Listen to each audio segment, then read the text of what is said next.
Grand Rising, my loves. My voice may still sound scratchy. I just woke up. It is 6:40 something, about 6:50 now. Um, and I'm just up. Um, Felt something on my heart to talk about, so here I am. I'm just gonna start talking. I want to talk about the things I got wrong in my spirituality journey. So, number one, I do realize I just hopped on YouTube and started talking, but I do want to give you all some background about my experience in my life. Um, I let's see, 'cause this is not planned, so let's see how I do with something like this, something impromptu. Um, First of all, let's take a deep breath because I'm feeling very anxious.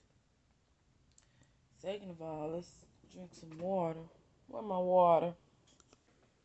Third of all, I'm gonna post a video of me, but look at my hair. Look what I did. I did a thing. Turn this up. And it's dark. I'm not turning on my light just for this. But I got my ring light. Look what I did. I did a thing. And I'm really happy. I'm gonna talk more about this in the video I actually post for it. But yeah, that's why I had that thing on my head. Okay. And fourth of all, let's just pray real quick. Dear God, good morning, grand rising today. Thank you for this day. Thank you for waking us up. Thank you for another opportunity to do better, to get it right, and to praise your name. God, please remove any anxiety or anxiousness from my voice and from my heart so that I can deliver this message in the most clear and efficient way because it's on my heart for a reason. So I'm just out here trying to put it out. So I thank you so much. My phone is already about to die, but we gonna believe that you'll make a way. And amen. Um, I started. I've been on a spiritual journey since college, I would say. So I grew up. I was the baby out of three children. Um, but we were 10 and 9 years apart. So I was alone a lot of my childhood. When I was turning 10 and could, be ready to do more things with the other people in the house. Because, you can't really take a 6-year-old many places, but you can take a 10-year-old around more. But my sister and my brother was already in college. I would go visit my sister a lot at her school. Um, those were things that used to make me happy, being able to spend time with her. But for the most part, I spent it at home alone. My dad worked a lot. He was in the army, and he worked at one of the bases when he wasn't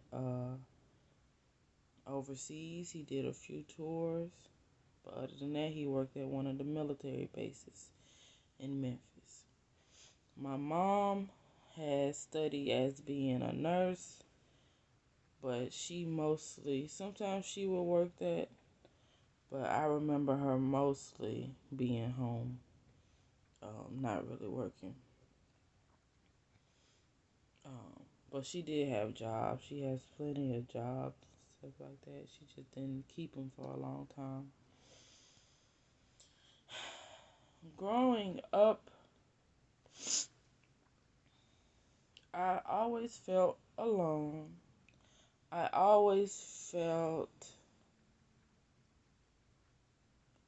like I needed to provide something in order for people to stay. and want to be around me. I had a lot of my cousins will come over to visit and play, and if my cousins watch this, it's not me having any type of bitterness or hatred towards them. I don't really care. Um, this is, but I'm realizing this is what I did. I'm gonna say this and then I'm gonna say something else. Oh shoot, what was I gonna say? I would feel like they only wanted to come over because I had a lot of things to play with. Now, why did I feel like that? It could have been things they were doing, but I give them the benefit of the doubt because they were children as well. Why did I feel like that? Because the adults around me, um, I could say made me feel like that. Um, Feeling like I was only valued if I brought something to the table.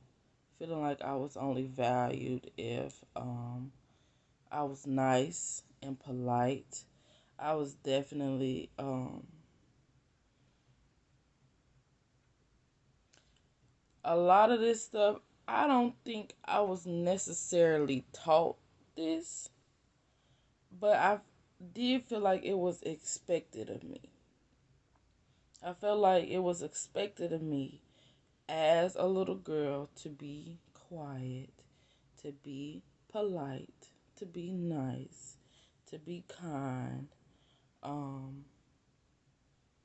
to not get too angry, to stay out of the way, to not make too much noise. You know your mama in there trying to sleep. You know your daddy in there trying to sleep. Just to be as quiet and still as possible. And then if something was to happen where I didn't like it, where I had objections about it, um, those expressing that would lead to that adult's outburst, and they would get really mad, and it turned into me feeling like I cannot express when I am sad. If I do express this, excuse me, if I do express this, um, I risk losing their love. I risk losing their attention. And the only attention I had was from my mother because my dad would be at work all the time. Um, but so you have people with um, different parent issues, mother wounds and father wounds. Mine is different. I've been thinking about all this for like the last 3 days, um, so just bear with me. It's coming to me, but I got a greater point I'm gonna get to at the end, and it's about what I got wrong about this whole process. But this is just the beginning. This is just um the reason why. Um, at my job, they got something called explain the why, and it takes an extra step, kind of like in my last video where I was like, it takes intention to explain that extraness. But you notice the difference between the people that explain the why to the customers and the people who just be like, we can't do nothing about it. Sorry, here's a coupon. Have a great day. Those people who do that have customers that come right back and be like, well, I don't understand why this happened. And I'm usually the one that gets them. And I explain the why to them. And they be like, oh, okay. Why the other person just didn't say that? It'd be stuff like that. I was talking about different wounds. For I know I have both the mother wound and the father wound, but it's different. My father wound consists of me being afraid to be vulnerable with men.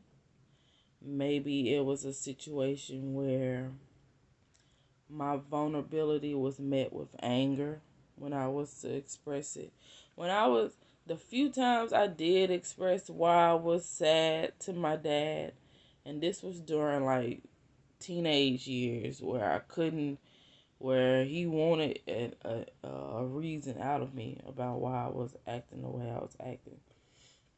It was always met with confusion. He really didn't know how to help.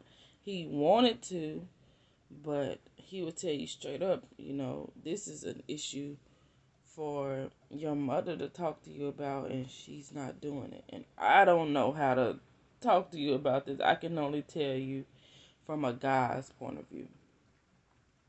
So, the few times, but he always tried. My dad did always try to reach out to me. I think my issue is combined because although he would try to reach out to me, a part of me felt like he said, this is something for a woman to deal with. I can't go telling my dad about my period, and I can't go telling my dad about boys hurting me or doing something to me. I felt like dad's questions for my dad was like money, scheduling, how to fix something, how to do something. And my mother was supposed to help me with the boys and your period and your emotional stuff. Here's where I went wrong with that. But I didn't. That was the past. But I could have recognized that we as people have feminine and masculine within us. And just because it's uncomfortable to talk about your period and stuff with a guy doesn't mean that you can't. Not being able to talk about that with my dad created, or me feeling like I wasn't able to talk about it with my dad. Because when I look back, I probably could have talked about it with him. I definitely could have. But the woman I was seeking guidance from kind of made me feel like, no, you only share this with women.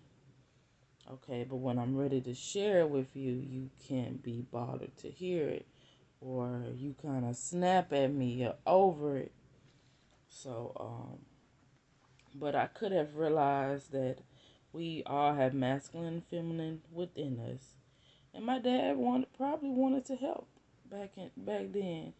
He just didn't know how to help me in my emotions. But definitely, I think out of the two, I was always closer with my dad. Another wound I have with him is feeling abandoned. Not because he wasn't there, because he worked so much, and I felt like him leaving me at home with my mother was abandoning me, because she was not always present. She was a fit mother in the sense of keeping us clothed, keeping us fed, and keeping us fed. But the emotional side, the spending time side, that was lacking in my memory. So maybe I felt like he abandoned me because it's like you left. It's like my daughter loves Cinderella, and they got a lot of different versions of Cinderella, and in one of them, it's like Cinderella's dad marries the stepmother, and they start having so many problems in the house because the stepsisters are being mean to Cinderella that he just gets up and leaves. And I'm watching, I'm like, dang, he not gonna take his daughter with her. You just leave her in this situation. I felt like that. I felt like Cinderella in that particular story felt like he left us there with her. Um, Also feeling like my dad would leave the home and die and won't come back.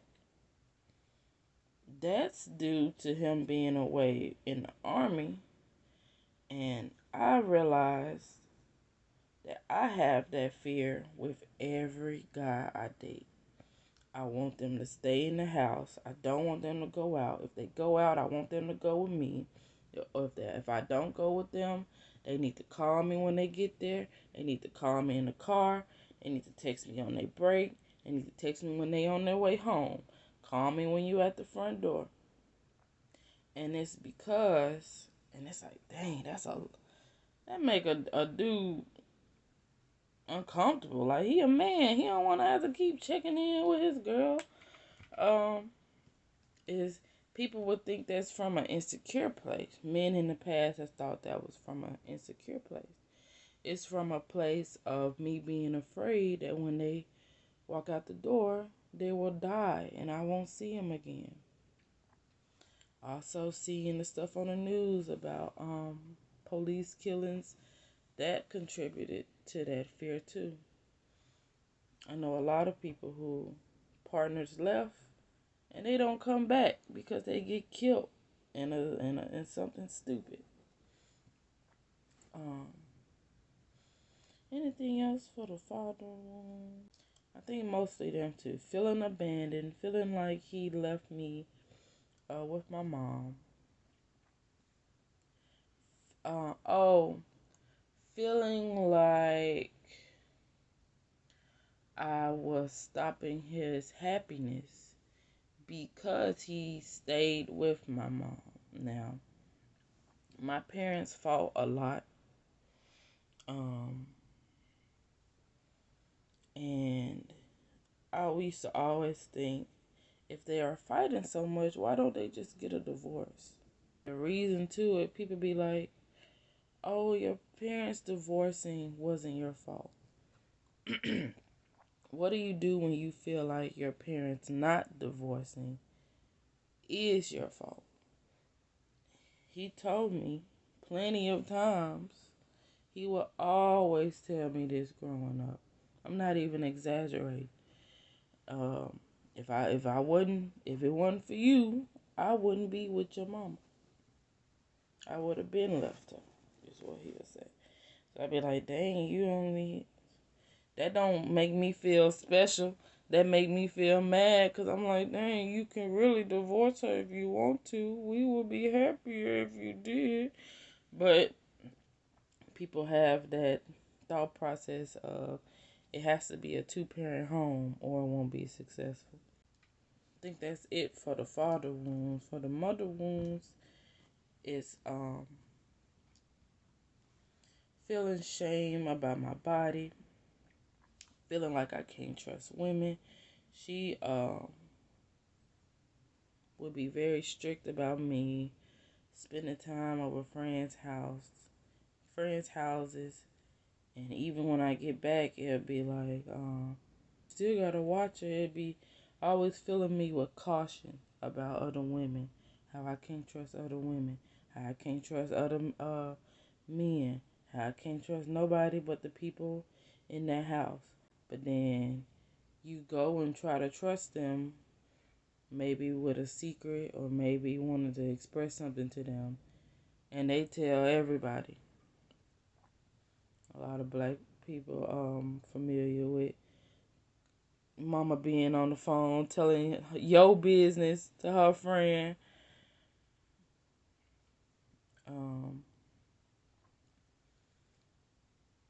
Feeling like, this still the mother wound, feeling like I wouldn't be valued, I'm not valuable unless I'm married, have children, and we have a home. And I was under 12 thinking about preparing for marriage. My mom would give me the impression by how she handled her relationship that it didn't matter what the guy did or said to you. If he's going off on you, it's probably your fault. It's probably something you're doing wrong. So you need to figure out as a woman what it is that's going on and how you can fix this relationship with this man. And relationship with the man is more important than anything else in the world. More important than your kids. More important than your health. Keeping that man is the most important thing ever. So, those are ways she made me feel. I said feeling shame from my body. For example, I got my period around 15, but I didn't know what it was. I remember, I think maybe I bled for like a day or two, but it was very light, so it just went away. So I didn't know what it was. I just hid all the evidence because I thought my body was doing something wrong. The next month or so, I got it again. And this time it was heavier. This time it came on when I was in the middle of gym class. Luckily, we had them. This was at East Junior High. Luckily, we wore red pants. So if it did start leaking out, you weren't going to really be able to notice. So I wrapped tissue. Y'all know, women know, if you ain't got a pad, you wrap a whole bunch of tissue up until you can get to a pad. So I just did that, thugged it out until I got home. And I'm pacing around trying to get ready to tell my mama I'm scared. And I don't know why I was so scared. But she came home and I'm trying to tell her, and first I'm probably just standing there looking down or looking around, looking nervous. And she's like, "What? What's going on? What do you want?" Like, I'm inconveniencing her with my problems. But I just say, "I'm bleeding." And she said something. I don't remember, but I know her tone was always like rough. But she was like, "Okay, we'll get you some stuff." And she just kind of left. And I didn't know why I was doing that. I just know she came back with the stuff and told me to wear these when it happened. And that was about all the conversation we had about periods. Shame about how I look. For example, shame for my body features. And I would get praised for being pretty and light skinned and having nice hair, but by friends, family, and guys. But my looks was to never be, like, I could never be feeling myself too much, or my mama would be like, "You being fast now, you trying to be grown now." But I'm just embracing this so-called beauty y'all say I got. So I didn't embrace it. And will hide my body under baggy clothes. When I got to middle school, that's when I basically had girls my age trying to teach me how to be a woman, because I didn't have anybody telling me what to do, how to navigate this. A very good friend of mine from middle school, she was the first one to be like, "Okay, if a boy like you look at him, you give him attention, you want to stand up straight, you want to bat your eyes and smile and do all this other stuff." She was the one that taught me stuff like this, taught me about my period, taught me what to do with my hair and stuff like that. My phone is charging now, so it won't die while I talk to y'all. Those are just a long story short. That's the type of stuff I experienced growing up, and all of those things accumulated and turned into deep trauma and triggers and wounds. So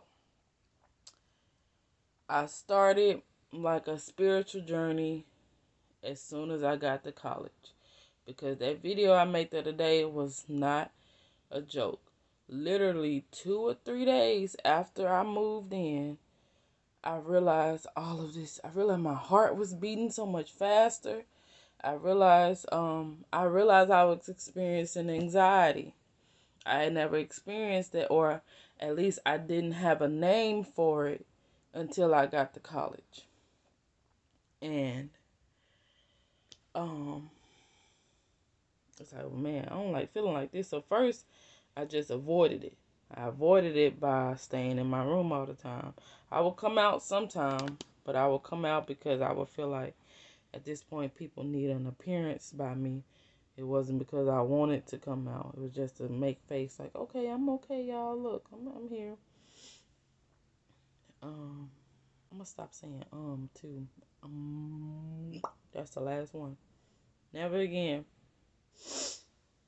I was just about to say it again. I held it. No. Oh, so I started like this spiritual journey in college. It was a slow start. Just did everything slowly but surely. I wasn't saying I sang. I can't remember anything significant though from college that kind of just pushed me over that spiritual boundary. And then after college, it was like, especially after I didn't graduate, I was like, dang, what am I supposed to do now? Like, I only had those next 4 years planned out. I didn't think anything past graduation. And then graduation didn't even happen. So I was in college.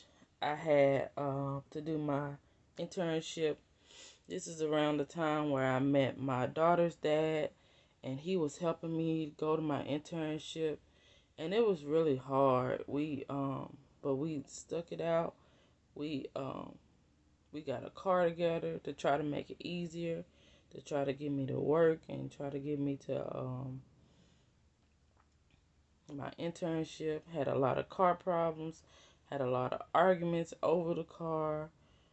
Different expectations from other people when you get a car and stuff like that. Just to do all that work, and then I go up there to sign the graduation forms, and they say, oh, you still have 2 classes that you need to do. Well, graduation is 2 weeks away, and nobody told me this until now. So it was no way I could finish in time, so I didn't even get to walk. I didn't finish those 2 classes until 2020. And as soon as I pay my money, I'll be able to walk. Yeah. I didn't start noticing a spiritual awakening until him, being with him, and everything after. So this is 2018 and after. The second time I noticed a spiritual awakening was about, I would say it was 2020, because 2020 was when I started manifesting, was when I realized that, I'm so appreciative for how God did that for me. He allowed me to manifest physical things first, and that gave me the strength and the courage to be like, I do have some type of power within me. I do have some type of gift and light with me. Now I've moved from a place of manifestation where I'm not looking for anything physical, anything in the outside world to fix me on the inside. I'm going back inside and fixing some of these things. So 2020, I started manifesting, and I'm getting all of these material things. I manifested an office space for me, and it's just like a little desk. And I said, this is going to be my work from home desk. Literally, I can do a story about how I manifested my work from home job. But okay. Literally 6 months later, I get a work from home position, the same position I work now. He gave me the physical things I thought I needed to be happy. To give me the strength to be like, okay, you have some type of power in you. Going from when I didn't feel like I had any power in me. We're gonna work on not saying pray for me. Next spiritual journey or spiritual awakening, I would say, happened 2021, beginning of 2021, because that's when I did that candle ritual, and that's on my Instagram page. Doing that released a lot for me. And now I think I'm in another spiritual awakening. Now, I gave y'all the rundown, kind of the timeline of everything.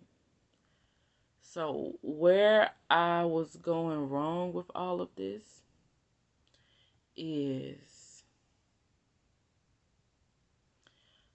during that candle ritual, during every little time I'm having like a spiritual awakening, I'm finding out the stuff that's wrong with me. I'm finding out the stuff that triggered me in the past. I'm finding out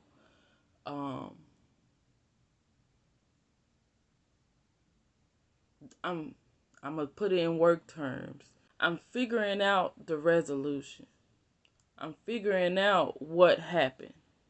But I'm not explaining the why to myself. I'm not explaining why it happened to myself. I'm just like, okay, yep. I got abandonment issues, father and mother wounds. I got childhood trauma. These are the things I got. But I'm not diving deep. I'm not sitting with them. And in order to heal from some of this stuff, all you really got to do is sit with yourself and acknowledge those feelings, and just acknowledge them and feel them deeply, to cry and to grieve over them. You don't have to do anything special. You can write about it if that helps you. But it's just taking a moment for yourself to recognize that this happened to you. It was not okay.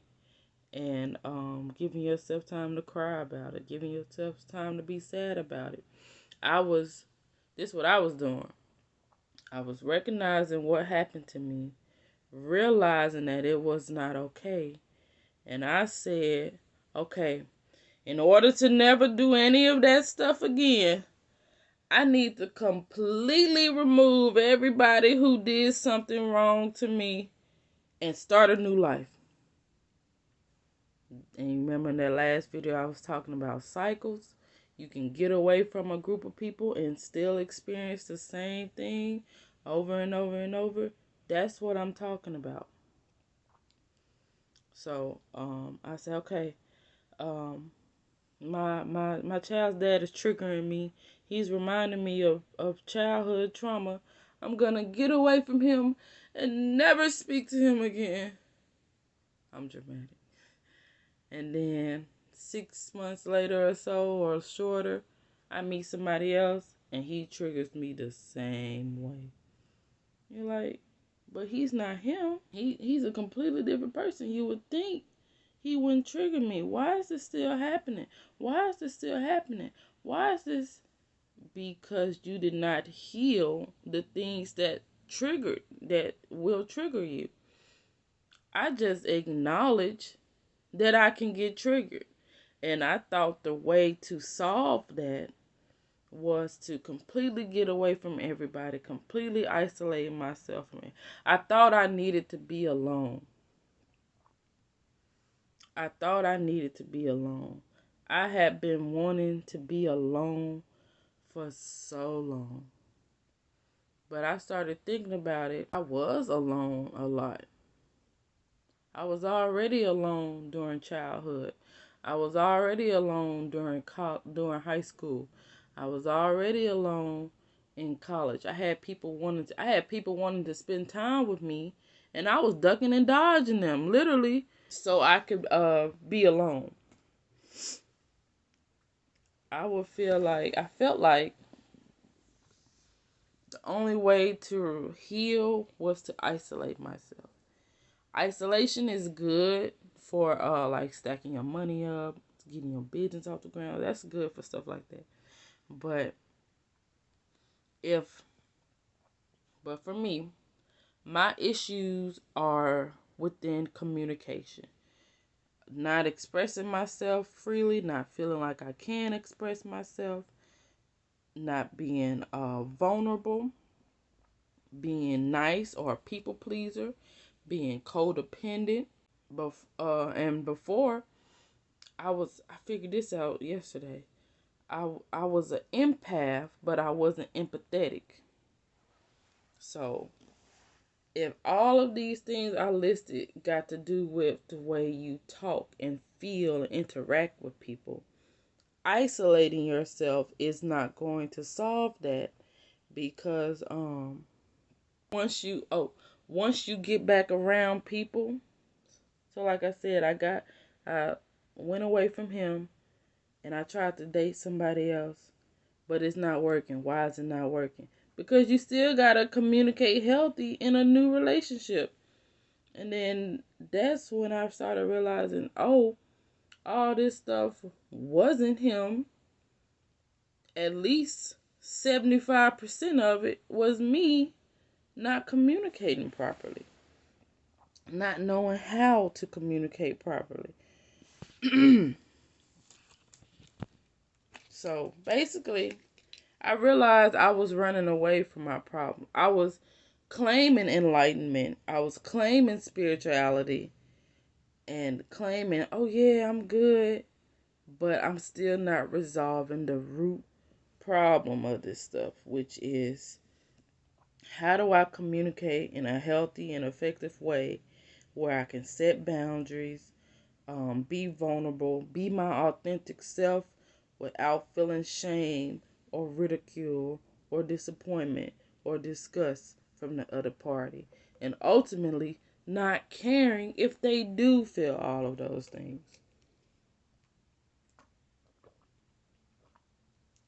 I'm a thirsty girl. So that's where I went wrong. And if you're going down that path too, let me tell you, because, honey, it ain't never too late to stop, turn it around, and do it again. But this is what I was doing before I get to that. So every time I will have a disagreement with anybody, all before, when I'm feeling like I'm spiritual, I'm enlightened, I know what's going on, but I really didn't, or I wasn't healing from it. I was avoiding healing from it. I was running away from healing from it. Okay, I remember. So whenever I would get into a situation with somebody, it's communication issue, I'd be like, okay. It's basically, I have a big list in my head. And it'd be like, okay, this didn't work. Scratch that out. I'm gonna try doing this. Perfect example. I have my candle business. Right before I realized this stuff, I was like, man, my candle business is not doing what I wanted to do. I'm not really, I don't really know what to do about it. Maybe I should think of another business to do. And I'm thinking and I'm thinking and I'm thinking. I do that a lot. Instead of finishing something, I quit and drop everything, ignore everything, push it to the side. dump it off the table, and then I pick up a whole new project and start it again. So it's like, if you envision a room full of 1,000 projects. I got ballet slippers in the corner.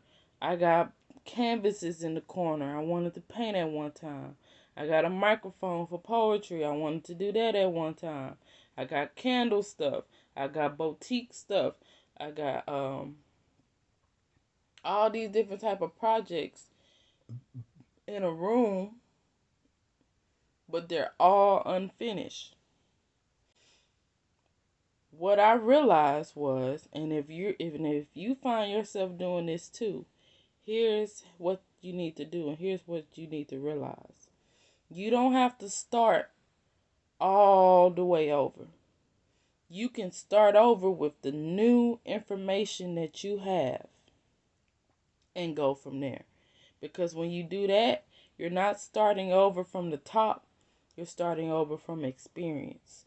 So instead of scrapping my whole candle idea as if it's nothing, instead just rebrand it, revision it, try it again. Put God at the beginning of the business first, and then start from there. So instead of do that versus what I was doing, I would say, okay, candle's not working, so I'm going to start an online clothes store. But now you got to learn to trade in the business of that market. I'm already knowledgeable with candles and what needs to be done with that. So just start over with the knowledge that I have now and go forward. Instead of trying to run away from it, instead of trying to hide from it, instead of feeling shame that it didn't work the first time you thought it would work, just try again from where you are right now. And that is where I had been going wrong with this whole situation. So much, man. From my relationships, I thought I needed just to start completely over where with somebody new, where we could have started our relationship over from where we were with the experience we had, with the knowledge we had about each other, and went forward from my family and my friends. And that's how you get stuck in them same cycles. So my tip, my advice for you is to not run. Face your problems, even if it's hard, even if I'm facing my problem now. I don't want to tell you how that. It's a little personal. But just know I'm trying to go back and face my problems, and these people gonna get all of me. They gonna get the 100% real me, because I'm tired of not expressing that. That's what I had to share, man. I realized that about myself. So things I'm going to do from this day forward. We're doing a lot of rebranding. Going back to my candle business and rebranding it.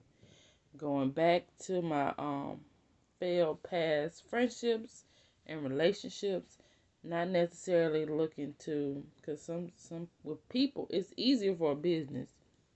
With people, you got feelings involved. You done hurt these people. Just apologizing and holding accountability for myself, and starting over with the knowledge I have now, and if they're willing to go forward. Never get comfortable. Never think you know it all, because you could have an awakening that just reveals so much that you didn't know. And then if you feel comfortable, you may get in your feelings about it, like, but I thought I was doing it. I thought I was doing it. You was doing it, but you was doing it the wrong way. J. Cole said, the good news is you came a long way. The bad news is you went the wrong way. You came a long way in this spiritual journey, but you just got mixed up. But it's never too late to get your bearings together and start over the right way. Don't start over from the beginning. Think of it like running track. If you're running track and you fall on the ground, are you going to get up, turn all the way back around and go back to the starting line? No, you're going to pick yourself up and keep running from where you at. I was thinking I needed to start all the way over from the beginning. You don't have to do that. As long as you start over with your intentions right, that next time, then everything else will fall into place for you. So don't get discouraged. Life is a journey. You're gonna be having epiphanies for the rest of your life. Accept them. Take time to grieve over it. I was kind of messed up when I realized that, like, dang, because I was messed up. I'm just shouting him out all in this video. What's up, Isaiah? I'm talking about you. This man has been telling me this for 4 years. Telling me, you keep adding things, and the things you're adding is beautiful, but you're not fixing the one thing I need you to fix. And I'm like, what is he talking about? I did this. I got my own apartment. I got my own car. I got this. I got on my butt and did this. I did this. What is he talking about? I did it. I healed. What is he talking about? No, you didn't heal. You recognized what was happening to you as a child, but you didn't do nothing about it. Because if you really did something about it, you would have been said something to your mama. You would have been said something to your sister. You would have been vulnerable with your dad. You would have these things would have happened. But they have not happened yet. They still have not happened since me finding this out. Because it's still a part of me that's scared to express vulnerability to my family. But your girl gonna work on it. That's once I get to that point where I can express myself to my family, the world is my oyster.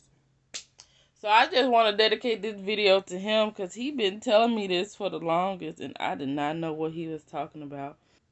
That's all I got for today. Love yourselves. Be patient with yourselves. Be kind to yourselves. And never get too comfortable. You can always learn more. And you can always start over from where you are right now. So I love y'all. That's all I got for today. Have a great, great rest of your day. Be safe. Be positive. Be healthy. And I will see you all in the next video. It should be very soon. Bye, guys. Thank you again.